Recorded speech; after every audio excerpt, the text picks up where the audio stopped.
together with Andrew. Ang samahan namin way back 1992.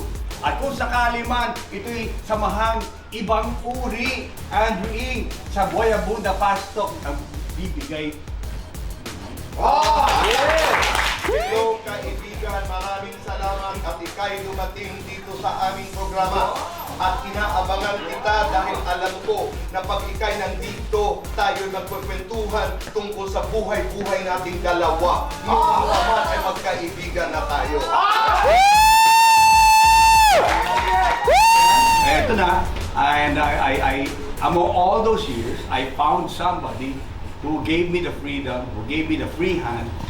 Okay, you can do whatever you like, the artistry and all that. In return, I'll give you my signature. I'll sign it. The title of the concert is? Yes, so One Time for Your Mind by Ticket One, of course, Jonathan Lee. A New Frontier, yeah. Okay. This coming December 11th, 8 p.m., mga kaibigan, and it's gonna be fun. Why? Because for the very first time, Tito Boy, Tito Boy. I like that. I like that. Okay. That's all. Pero bakit pangit yung ginamit mong pitch?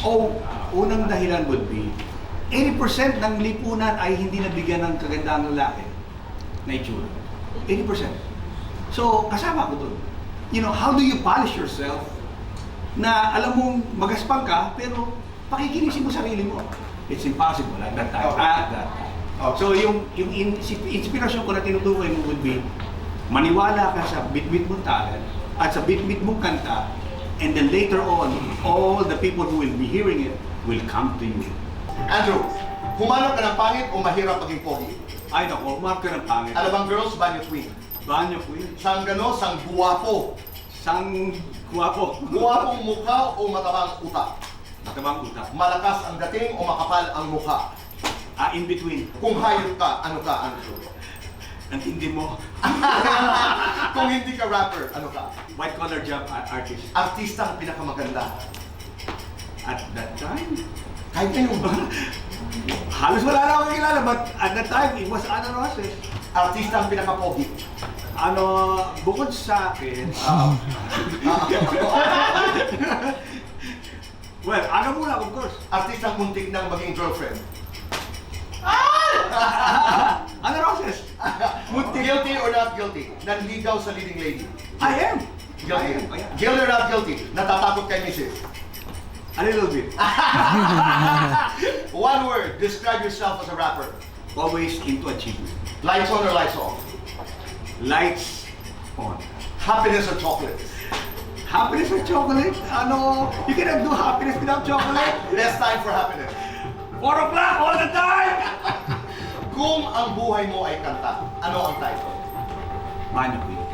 Yeah. Banyo. It was me.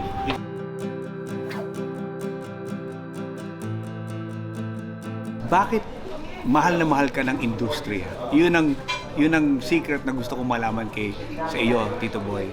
Sobrang bakit mahal na mahal ka ng industriya.